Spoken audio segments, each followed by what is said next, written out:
그냥 스치듯이 얘기를 해서 생각이 없었는데 갑자기 말씀하셔서 그 평양 다녀온 얘기만 잠깐 좀 먼저 말씀을 드리겠습니다. 잘 아시는 대로 9월 18일서부터 20일까지 남북 정상회담이 평양에서 열렸고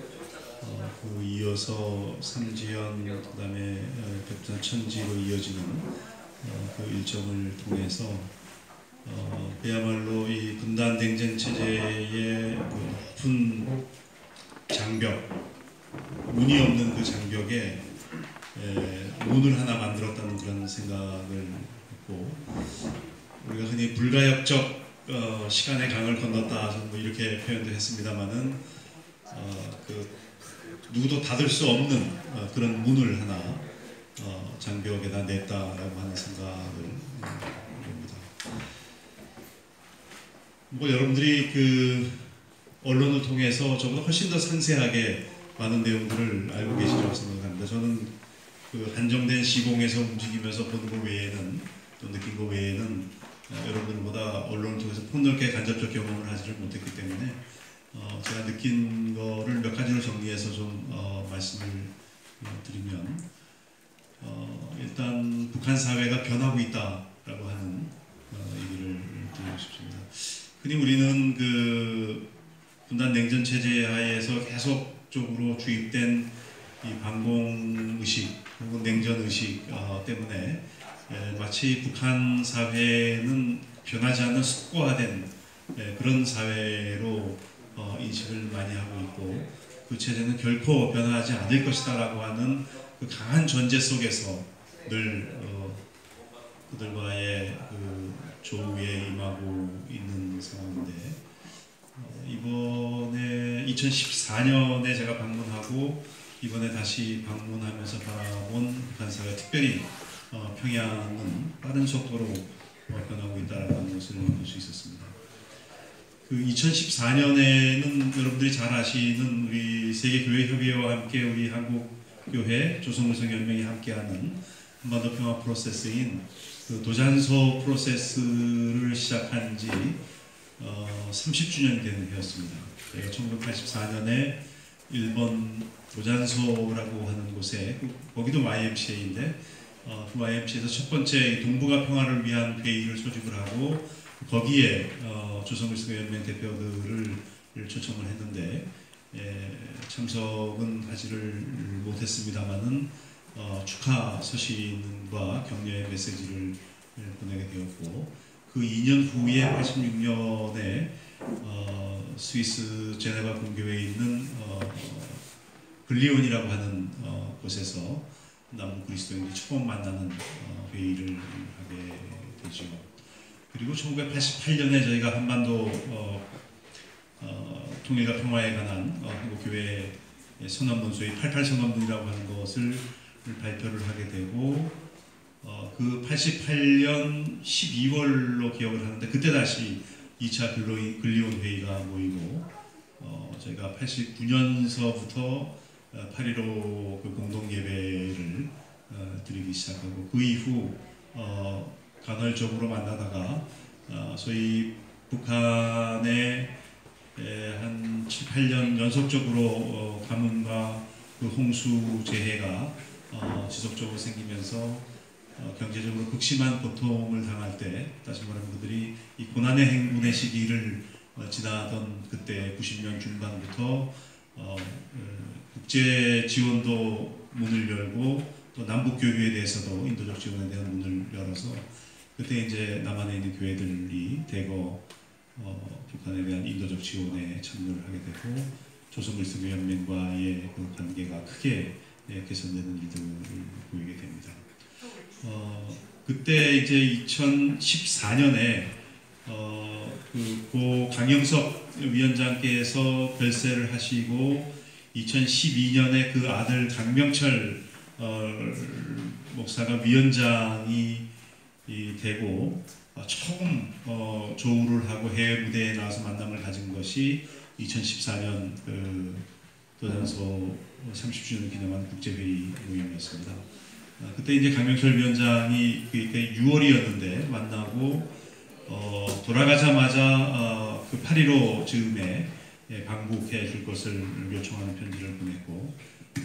그때 저희들이 NC 대표단이 방북해서 공수교에서 함께 8.15 공동 예배를 드렸던 기억이 납니다. 그 이후 다시 4년 만에 이번에도 지난 6월달에 제네바에서 WC 창립 70주년 중앙위원회가 열렸고 그때 조선글쓰기 연맹 대표들이 참여를 해서 한 열흘을 같이 지낼 수 있는 기회가 있었는데 여러분 신문지상을 통해서도 보셨겠지만 교황이 WC 창립 70주년을 축하하면서 방문한 자리에 특별히 조선글쓰기 연맹하고 NCK 대표들 각각 4사람을 악수례를 하는 이제 그런 특별한 시간을 갖고 한반도 평화를 위한 관심을 표명한 적이 있습니다. 그리고 나서 이번 9월달에 평양에서 열린 정상회담에 참여를 하게 되었습니다. 북한 사회가 변화하고 있다고 말씀을 드렸는데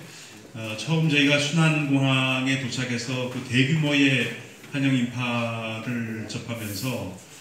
그 북한 사회에 여전히 살아있는 이 강력한 동원 체제에 대한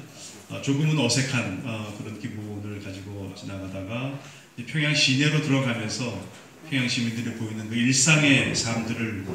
접하게 되면서 이 대규모 환영 인파를 통해 환영 인파나 그 5.1 경기장에서 조선민주주의인민공화국 창건 70주년을 기념한 빛나는 조국 공연 때 동원된 15만 그 평양 시민을 바라보면서 느꼈던 그 동원 체제와 평양 시민들의 그 일상의 삶 사이에 이제는 상당한 그 조화를 이루면서 진행이 되고 있는 것을 느낄 수 있었습니다. 다시 말하면 동원과 일상 이 두 가지가 북한 사회 안에서 이제는 상당한 조화를 이루면서 진행이 되고 있다. 일상의 삶의 변화는 평양 시민들의 그 거리에서의 모습을 통해서 가장 쉽게 느껴질 수 있었는데 굉장히 평범한 모습입니다. 여유롭고 평범한 모습, 출퇴근 시간에는 바쁘게 움직이는 모습들을 볼 수 있었습니다만은 일상 속에는 그 핸드폰 500만 손전화라고 하는데 손전화 500만 시대를 살아가고 대부분의 그 손전화 인구들이 평양 시민인 것을 생각할 때 더욱더 그렇다고 볼 수 있을 것이고 여성들의 의상의 어떤 화려함, 변모 이제 그런 것들을 느낄 수 있었고 무엇보다도 두드러진 변화는 평양 다시 말하면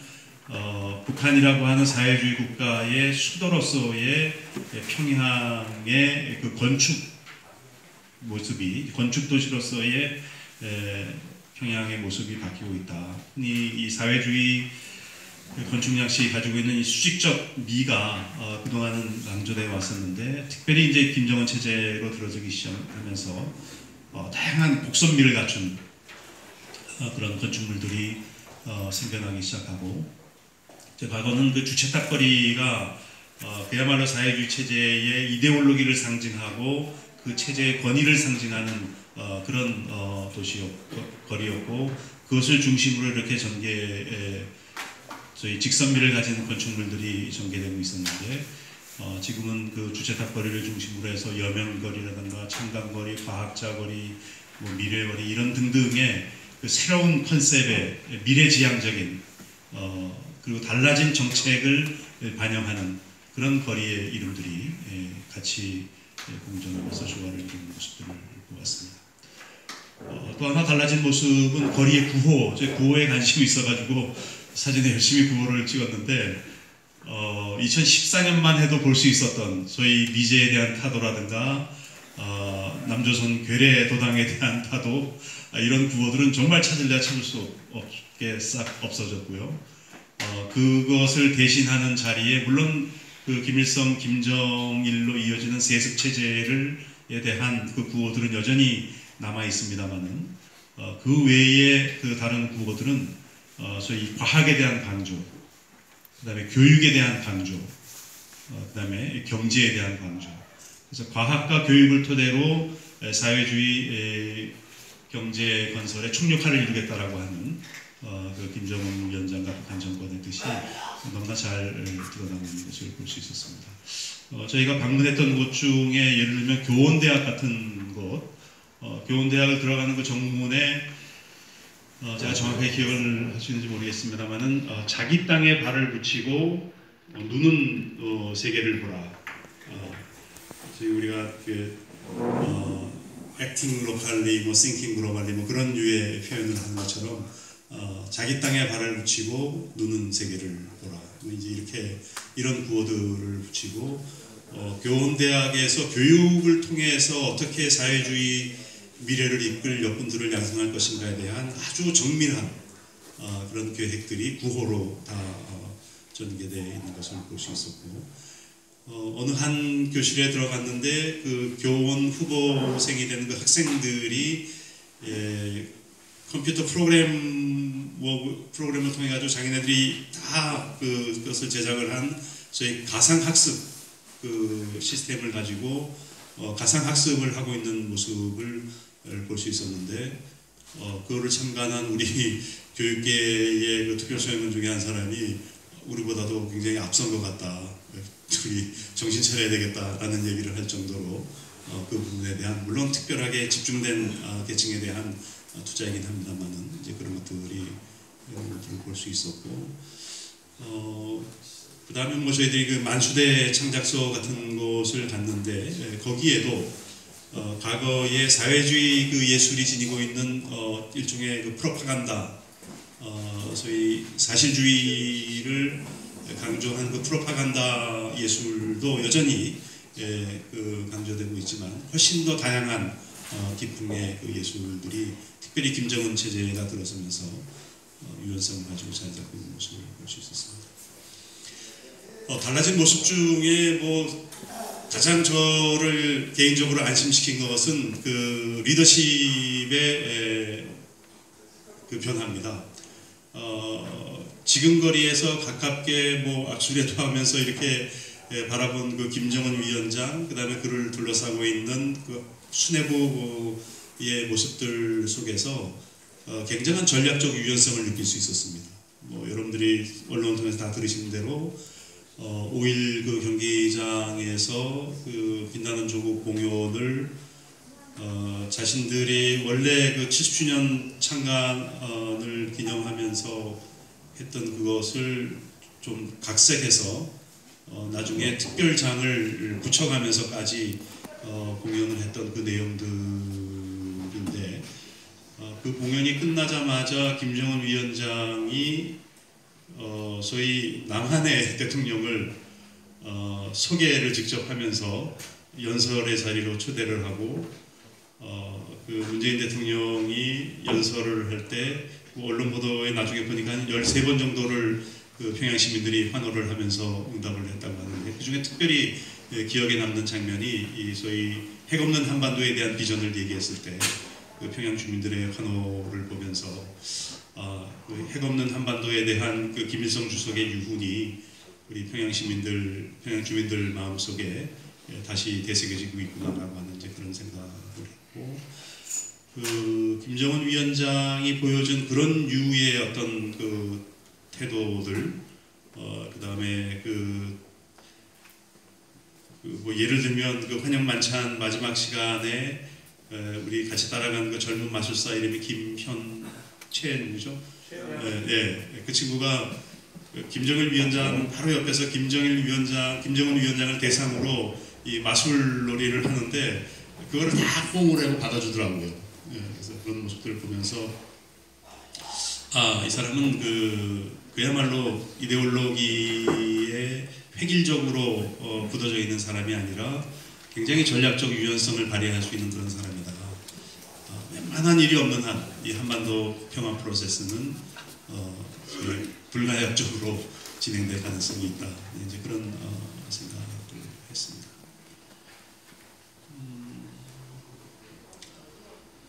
그 다음에 이제 그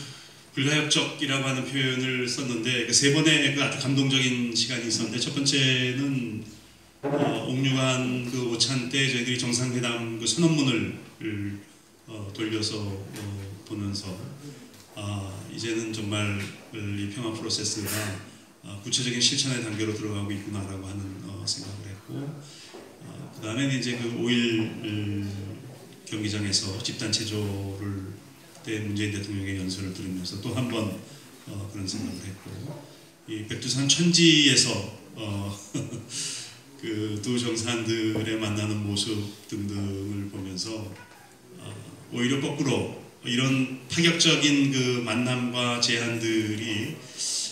지금쯤 한국에서는 남남 갈등이 다시 일어나고 있지 않겠는가라고 하는 우려를 할 정도로 이제는 우리가 지금 적어도 이 남북 정상 간의 소위 정치적 차원에서는 불가역적인 그런 시간의 강을 건너고 있구나라고 하는 생각을 했습니다. 몇몇 해프닝 중에 기억에 남는 것은 그 두 정상 일행이 케이블카를 먼저 타고 천지로 내려가서 나름대로 서로 교제하고 의미 있는 그런 행동들을 하고 올라오는 길에 있었고, 다 내려가지는 못하고 제한된 몇몇 사람들이 다시 이진으로 내려가다가 중간에서 만났는데 그 같이 저희 팀에 합류해서 내려가던 유홍준 교수가 그 알리라고 하는 가수가 같이 갔었는데, 그 알리한테 두 정상하고 길이 마주 조우가 되니까 노래 하나 부르라고 길거리에서 근데 그때 알리가 부른 노래가 이제 진도 아리랑입니다. 네, 그래서 그 진도 아리랑을 약간은 당혹스러워